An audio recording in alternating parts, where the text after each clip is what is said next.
પૂર્વી શાહ છે અને હું જલક્રાંતિ ટ્રસ્ટ મનસુખભાઈને 4-5 વર્ષથી ઓળખું છું. 3 વર્ષથી એમના કાર્ય સાથે જોડાઈ છું.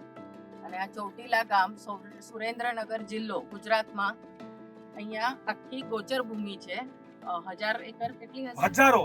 હજારો એકર જમીન છે અને સાવ સૂકી ને પથરાળ જમીન છે.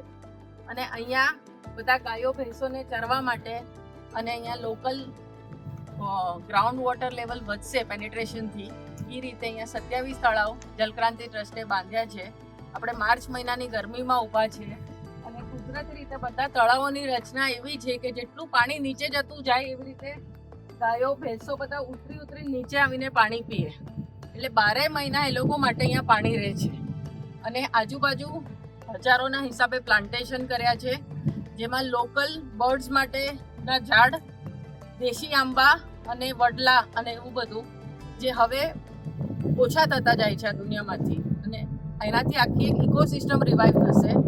અહીંયા 150 બર્ડ્સ આવે છે સિઝનમાં અને 101 જાતના બર્ડ્સ છે. અને આ બર્ડ્સ માટે ઘર બને, એટલે જે બર્ડ્સ રહે છે અહીંયાના લોકલ, એ પ્રમાણેનું બી પ્લાન્ટેશન જે બહુ ઓછા લોકો વિચારે છે એ રીતનું અહીંયા કાર્ય થઈ રહ્યું છે.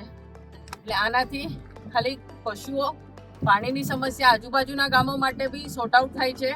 અહીંયાથી 6 કિલોમીટર 10 કિલોમીટર સુધી પાણી અંડરગ્રાઉન્ડ બધે લેવલ વધે છે અને બહુ સરસ કામ થાય છે.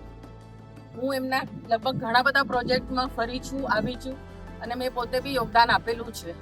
તો આપ સૌને જોડાવા વિનંતી.